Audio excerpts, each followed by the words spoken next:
12월 27일 화요일 기쁨의 언덕으로 묵상집을 통해서 하나님의 말씀으로 이 하루를 시작하시는 여러분들 주님의 이름으로 환영하고 축복합니다. 오늘 우리들에게 주시는 하나님의 말씀은 마태복음 24장 21절로 31절에 있는 말씀입니다. 제가 세 번역으로 읽어보겠습니다. 그때에 큰 환란이 닥칠 것인데 그런 환란은 세상 처음부터 이제까지 없었으며 앞으로도 없을 것이다. 그 환란의 날들을 줄여 주지 않으셨다면 구원을 얻을 사람이 하나도 없을 것이다. 그러나 선택받은 사람들을 위하여 하나님께서 그 날들을 줄여 주실 것이다. 그때에 누가 너희에게 말하기를 보시오 그리스도가 여기 계시오 혹은 아니 여기 계시오 하더라도 믿지 말아라. 거짓 그리스도들과 거짓 예언자들이 일어나서 큰 표징과 기적을 일으키면서 할 수만 있으면 선택받은 사람들까지도 홀릴 것이다. 보아라, 내가 너희에게 미리 말하여 둔다. 그러므로 그들이 너희에게 보아라, 그리스도가 광야에 계신다 하고 말하더라도 너희는 나가지 말고 그리스도가 골방에 계신다 하더라도 너희는 믿지 말아라. 번개가 동쪽에서 나서 서쪽에까지 번쩍이듯이 인자가 오는 것도 그러할 것이다. 죽음이 있는 곳에는 독수리가 모여들 것이다. 그 환란의 날들이 지난 뒤에 곧 해는 어두워지고 달은 그 빛을 잃고 별들은 하늘에서 떨어지고 하늘의 세력들은 흔들릴 것이다. 그때에 인자가 올 징조가 하늘에서 나타날 터인데 그때에는 땅에 있는 모든 민족이 가슴을 치며 인자가 큰 권능과 영광에 쌓여 하늘 구름을 타고 오는 것을 보게 될 것이다. 그리고 그는 자기 천사들을 큰 나팔 소리와 함께 보낼 터인데 그들은 하늘 이 끝에서 저 끝까지 사방에서 그가 선택한 사람들을 모을 것이다. 오늘 저와 여러분에게 주시는 하나님의 말씀입니다. 기도하겠습니다. 하나님 감사합니다. 하루를 시작하면서 하나님의 말씀을 묵상할 수 있는 기회를 허락하신 것 감사합니다. 성령님 오시어서 우리의 마음과 생각을 주장해 주셔서 오늘 이 말씀을 통해서 이 시대에 우리에게 주시는 하나님의 음성을 들을 수 있게 하여 주시옵소서. 우리 주 예수 그리스도의 이름으로 간절히 기도하옵나이다. 아멘.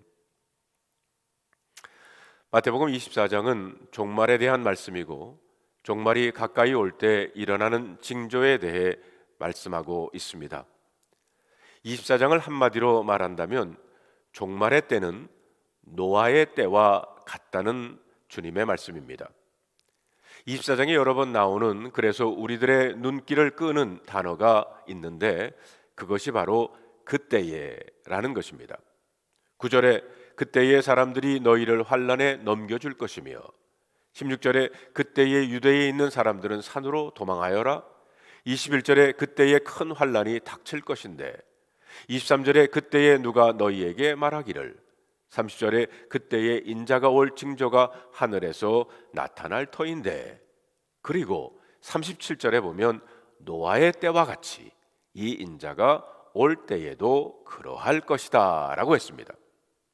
주님은 기회가 있을 때마다 종말을 말씀하셨기 때문에 말씀을 듣는 사람들은 종말의 때가 가까이 왔다는 징조를 어떻게 알 수 있는지 궁금해했습니다.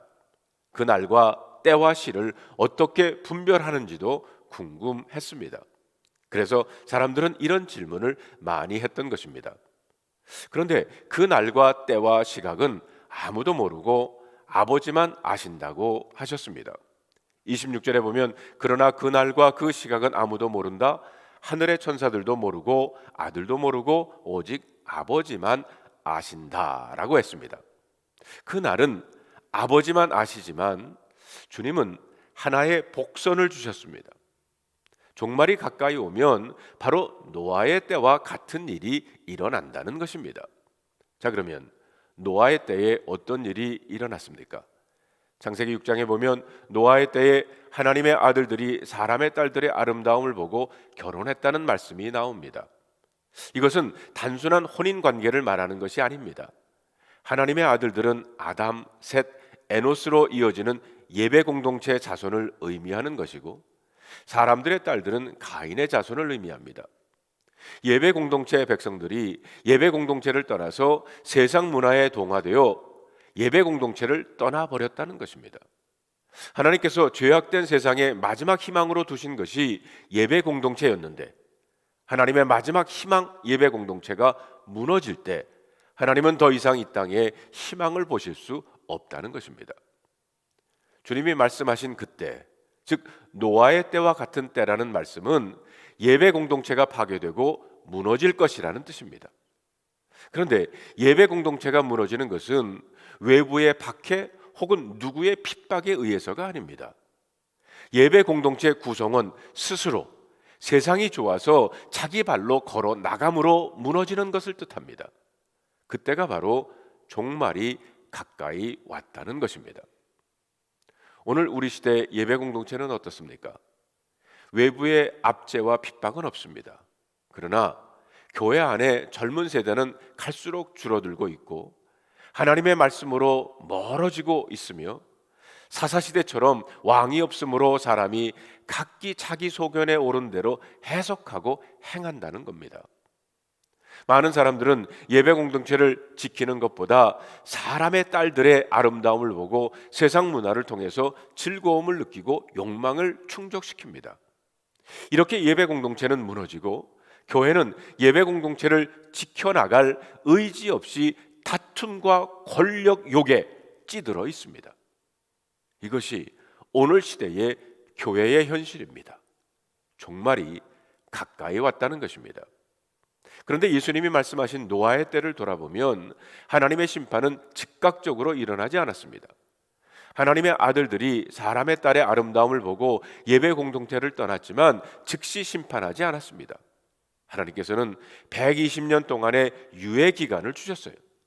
노아에게 방주를 만들라고 하셨습니다. 방주를 짓는 기간은 120년이 걸렸고 그 기간 동안 회개할 수 있는 시간을 허락하셨다는 겁니다. 인간을 향한 하나님의 사랑은 이처럼 오래 참고 인내하고 기다리심을 나타냅니다. 종말의 때가 다가온다고 해서 하나님은 즉각 심판의 칼날을 빼들지 않으셨습니다. 이것은 오늘 우리에게도 이 악한 세상에서도 마찬가지라 생각합니다. 하나님은 오래 참고 기다리시지만 마지막 시간과 심판의 때는 분명히 있습니다. 노아 시대 사람들은 하나님의 기다림을 헛되이 보내고 말았습니다. 38절 39절에 보면 홍수 이전 시대에 노아가 방주에 들어가는 날까지 사람들은 먹고 마시고 장가가고 시집하며 지냈다. 홍수가 나서 그들을 모두 휩쓸어 가기까지 그들은 아무것도 알지 못하였다. 인자가 올 때에도 그러할 것이다. 그들은 홍수 심판이 임박했으나 장가가고 시집가고 일을 열심히 했다는 겁니다. 그 시간 하나님은 카운트다운을 하고 계셨습니다. 하나님께서는 노아를 통해서 산꼭대기에 방주를 짓게 하셨음에도 불구하고 사람들은 눈에 보이는 방주를 애써 무시하며 120년의 기간을 방탕하게 지냈다는 겁니다. 예배 공동체는 노아의 때에 민감해야 했습니다. 하나님의 백성들은 특히 민감해야 합니다. 우리는 하나님의 임박한 심판이 다가왔음을 느낄 때 어떻게 반응해야 합니까? 예수님께서 말씀하신 노아의 때에 해답이 있습니다. 노아는 당대의 의인이라고 했습니다. 노아가 의인이 될 수 있었던 것은 하나님과 동행했기 때문입니다. 노아는 하나님과 동행하고 하나님의 말씀을 의지하고 세상 풍조에 휩쓸리지 않고 예배 공동체를 지키며 살아갔습니다. 그리고 하나님은 노아뿐만이 아니라 노아의 가족까지 방주에 들어가게 하시고 구원하시며 그들을 통해 새 역사를 시작하셨습니다. 성도 여러분, 노아의 때가 우리에게 주는 교훈은 아주 분명합니다.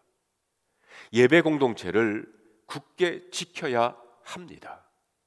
믿음의 공동체를 굳게 지켜야 합니다.